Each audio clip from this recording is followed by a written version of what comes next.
Yuk. Dibuka ya. Aku negatif. Oke, baik. Assalamualaikum warahmatullahi wabarakatuh. Sampurasun kumadara mangsadana. Apa kabar semuanya? Berjumpa dengan saya Rifat Hakim untuk mengupas pengetahuan-pengetahuan yang ada di dunia. Hal-hal yang dunia tabu tak lagi diperbincangkan. Sekarang saya akan memperbincangkannya. Kisah-kisah tersebut akan kuak setelah kalau makamnya guna menjadi pengetahuan bagi saya dan Ina di channel Rifat Hakim.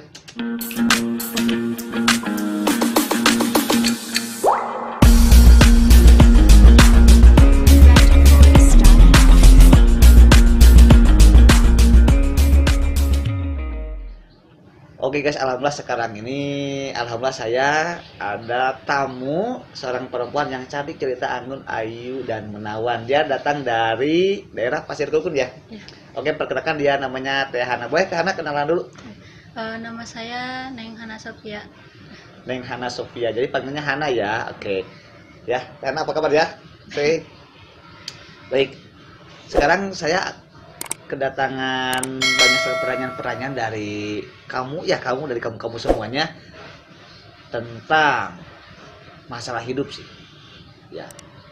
Teh Hana, memang kan yang namanya hidup pasti selalu berkaitan dengan yang namanya masalah kan. Yep, karena kalau gak punya masalah karena kalau gak mau punya masalah berarti orang itu harus mati aja, selesai kan.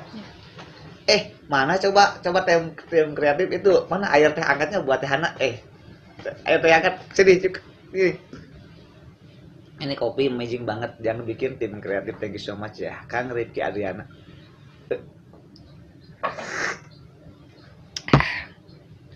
Oke.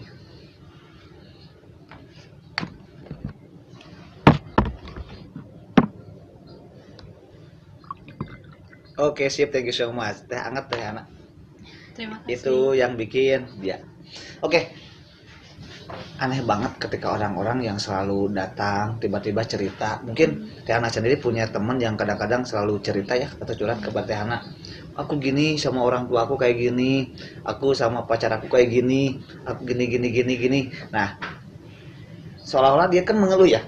Coba kalau menurut Teh Hana sendiri ya, karena suaranya agak keras ya, oke? Iya. Kamu santai ya. Iya.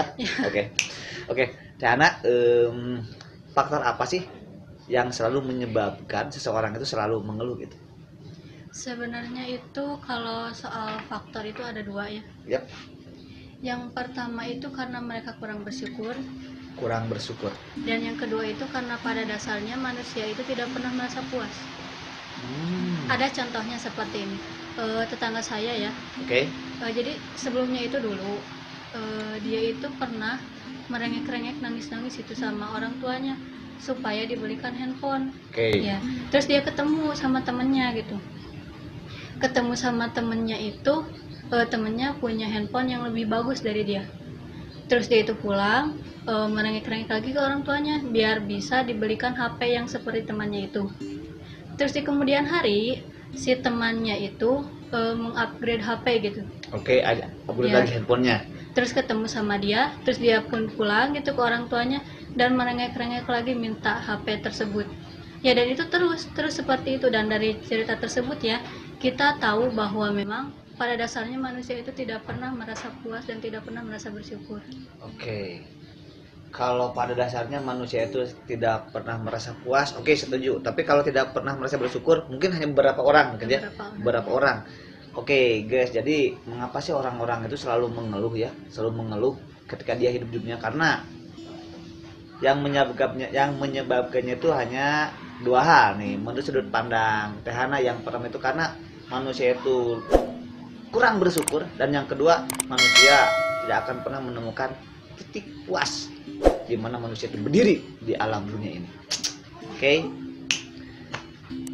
Teh Hana, thanks ya banget ya Teh Hana jauh-jauh ke sini. Tadi hujan nggak? Hujan. Oke, hujan. Kesini sama siapa? Sama asisten ya? Ya, Oke, sama asisten. Oke, itu ada asistennya. Oke, salam ya.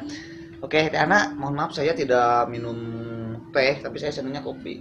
Gak apa-apa, tapi Teh Hana juga boleh diminum dulu.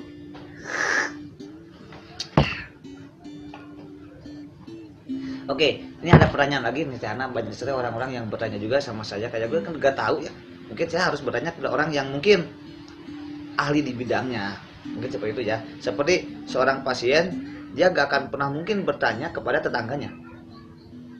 pasti akhirnya dia harus bertanya kepada dokter, aku sakit apa sih, mungkin jadi kita harus bertanya kepada orang yang ahlinya. Tuh kasihan banget tuh itu asisten, tolong ya asisten Tehana aja hati-hati.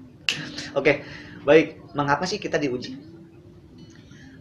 Jadi sebelumnya sebelum kesini saya itu sudah mempersiapkan ya. Oh, sudah mempersiapkan materinya biar gak salah gitu. Soalnya kan ini menyangkut agama. Oke, iya benar-benar betul. Ada di sini. Takutnya ada yang kontra juga ya Tiana ya. Itu untuk meminimalisir. Oke. Ya, nah ini ada. Kenapa sih kita diuji? Iya. Ini ada dari Quran surat Al-Ankabut ayat 2 sampai 3. Oke. Yang mengatakan bahwa apakah manusia itu mengira bahwa mereka dibiarkan saja mengatakan kami telah beriman, sedang mereka tidak diuji lagi. Dan sesungguhnya kami telah menguji orang-orang sebelum mereka, maka sesungguhnya Allah mengetahui orang-orang yang benar-benar, dan sesungguhnya Dia mengetahui orang-orang yang berdusta. Jadi manusia diciptakan ke alam ini oleh Allah Subhanahu wa taala, nggak akan pernah dibiarkan begitu saja tanpa ada yang ujian. Berarti kayak di sekolah berarti ya, ya. Jadi di sekolah juga kan kalau mau naik ke jenjang tingkatnya ada ujian dulu. Oh, jadi seperti itu ya. Seperti kehidupan. Tapi kan tadi kan dikatakan dari orang pernah menguji juga oleh itu seperti orang-orang yang terdahulu. Berarti kan seperti emang nabi-nabi dulu juga pernah diuji. Seperti Nabi siapa itu? Seperti itu ada Nabi Musa. Nabi Musa diuji dengan paus. Oh itu Nabi Yunus. Oh iya. Oh itu Nabi Yunus. Oh iya Nabi Yunus juga pernah diuji oleh Allah Subhanahu wa taala sehingga Nabi Yunus dimakan oleh ikan paus. Oh iya. Adam juga kan. Nabi Adam juga. Oh iya benar-benar Tehana. Oh berarti emang kisah-kisah para nabi dan rasul juga berarti guys ya. Jadi kita juga harus meniru, ternyata mereka juga tidak hidup lurus saja, enggak, mereka juga hidup butuh perjuangan, apalagi Rasulullah SAW ya, karena dia mau menyebarkan agama Islam juga. Rasulullah pernah dikatakan yang namanya sebagai penyihir, sebagai pendusta dan lain sebagainya, tapi Rasulullah tetap aja tegar. Oke, mengapa kita diuji? Yaitu untuk meningkatkan keimanan dan ketakwaan kita ya. Oke, ada lagi nih pertanyaan. Ini juga dari kalian juga sih. Kenapa aku tidak mendapatkan apa yang aku inginkan? Terkadang kayak gini, aku ini pengen ini gitu. Tapi Allah tidak memberikan itu. Aku gak mau itu, tapi kenapa Allah memberikan itu kepada saya? Karena yang terbaik menurut kita itu belum tentu terbaik buat Allah. Dan yang terburuk bagi kita itu belum tentu yang terburuk buat Allah. Nah ini ada dari surat ini. Oh surat Al-Baqarah ya? Iya. Ayat surat 216. Al-Baqarah ayat 216 yang mengatakan bahwa boleh jadi kamu membenci sesuatu padahal yang amat baik bagimu, dan boleh jadi pula kamu menyukai sesuatu padahal ia amat buruk bagimu. Allah mengetahui sedangkan kamu tidak mengetahui. Oke. Berarti kalau begitu saya pernah mengalami hal itu Teh Ana. Suatu ketika saya pernah, ini kisah saya pribadi, suatu ketika saya pengen camping ke suatu gunung. Saya disensor dulu ya gunungnya sama teman-teman. Saya naik travel, tiba-tiba entah kenapa karena travelnya itu mogok. Sementara kita berangkat hari Jumat malam. Pokoknya saya gak mau tahu malam Senin aku harus sudah ada lagi di rumah di Bandung. Ternyata udah nyampe di pertengahan tiba-tiba mobilnya mogok, bannya bocor, pokoknya itu hati saya benar-benar mengecewakan. Saya kadang-kadang ini kenapa sih? Ya Allah, kenapa aku tidak bisa berdiri di puncak gunung itu?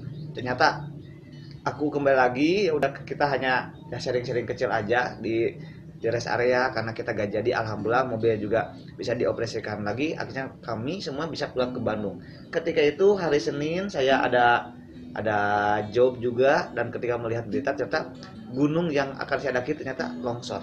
Oh mungkin ini ya yang dimaksud dengan Quran surat Al-Baqarah ayat 216 bro. Belum tentu yang menurut saya baik itu akan baik pula buat aku gitu. Ternyata Allah akan memberikan segala sesuatunya itu benar-benar yang terbaik buat kita. Karena Allah Maha mengetahui kan ya. Oh ya, karena Allah Maha mengetahui, betul sekali. Karena ya. Oke.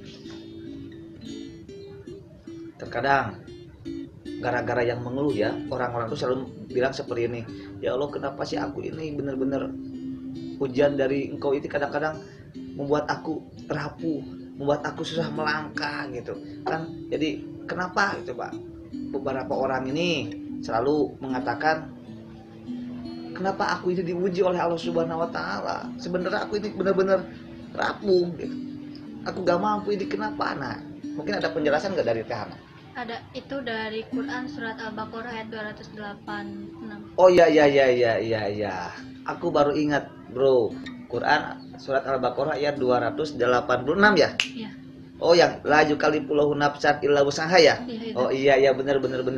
Oke ya bro, yang bertanya tentang kenapa sih Allah menguji aku seberat ini, artinya itu apa sih, artinya lupa lagi. Allah tidak membebani seseorang melainkan sesuai dengan kesanggupannya. Oh iya, Allah tidak akan pernah, kalau menurut bahasa saya seperti ini ya bro ya, Allah tidak akan pernah memberikan cobaan di luar kemampuan batas manusia itu sendiri. Artinya Allah itu tahu bahwa kamu, bahwa aku, bahwa Teh Hana semua juga sanggup ketika Allah memberikan ujian itu. Artinya Allah itu maha mengetahui bahwa aku itu sanggup untuk menjalaninya. Hanya saja kitanya kadang-kadang yang selalu rapuh, selalu aduh gimana ini. Oh ya, bagaimana sih cara untuk menghadapinya? Untuk cara menghadapinya itu ada dari Quran surat Al-Baqarah ayat 45. Biar saya baca sebentar. Oke, siap. Wah, ternyata ada juga. Berarti pertanyaan-pertanyaan yang dialami oleh manusia itu berarti semuanya itu jawabannya ada di Al-Quran berarti ya. Oke. Apa artinya Teh? Dari Quran surat Al-Baqarah ayat 45 tersebut mengatakan bahwa jadikanlah sabar dan sholat sebagai penolongmu, dan sesungguhnya yang demikian itu sungguh berat, kecuali bagi itu yang akan saya garis bawahi ya. Karena rata-rata orang-orang selalu bilang seperti ini, sabar itu ada batasnya bro, mungkin ada seperti itu ya. Padahal kan Rasulullah SAW tidak pernah mengatakan seperti itu. Sabar, kalau sabar ada batasnya berarti orang itu masih belum sabar berarti ya. Dan jadikanlah sabar dan sholat sebagai penolongmu. Oke, benar. Artinya kita juga tidak terlepas dengan yang namanya sholat ya. Banyak sekali orang-orang muslim di luar sana ketika mendengar azan berkumandang kadang-kadang selalu menghiraukan yang namanya panggilan untuk melaksanakan ibadah sholat. Oke, jadi jadikanlah sabar dan sholat sebagai penolongmu. Oke. Berarti jawabannya segala sesuatu yang terjadi pada diri kita itu sebenarnya sudah dijawab oleh Al-Quran. Hebat banget berarti ya. Oke, mungkin Teh Hana ada yang mau disampaikan nggak buat teman-teman? Karena itu pertanyaan-pertanyaan yang dari teman-teman saya gitu, dan saya juga agak kebingungan sih. Biasanya saya bertanya sama Teh Hana. Mungkin ada yang mau disampaikan sama teman-teman? Sebenarnya dari kutipan yang tadi ya. Oke. Yang menurut kita baik itu tidak tentu menurut Allah itu baik. Makanya tadi kata abang kan ya, itu mau naik ke puncak gunung, ya. Padahal gunung itu kan lagi erupsi. Oh iya. Nah, tapi Allah kitanya yang nggak tahu bener. Dan Allah itu kan berarti memberikan yang terbaik bagi kita. Dan yang terburuk bagi kita itu belum tentu yang terburuk bagi Allah.